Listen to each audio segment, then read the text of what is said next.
ជំរាបសួរបងប្អូនខ្ញុំមានឡានជិះផ្ទាល់ខ្លួនមួយគ្រឿងបងប្អូននេះបាទប្រភេទឡានខ្លាញ់គោបងប្អូនណាបាទជិះបានតិចតួចបំផុតបងប្អូននេះបាទបើសិនជាសាច់ម៉ាស៊ីនវាអូលខ្ចីបាទ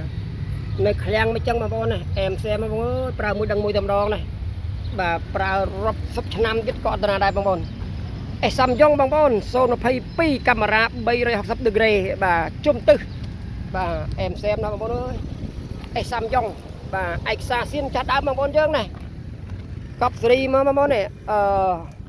full ពេញអានេះលើពីពេញទៀតណាបាទពូកម៉ាសាទេបងប្អូននេះពូកម៉ាសាទេនេះនោះអាទូយើងម៉ាសាយើងបាទម៉ាសាឆ្កេះ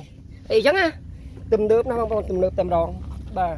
ធានាសៀនទឹកឆ្នាំសៀនមកជុំបងប្អូនបាទអេសាំយ៉ុងដលុចអែមណាបងប្អូនអែមបាទប្រើមួយដឹងមួយបងប្អូន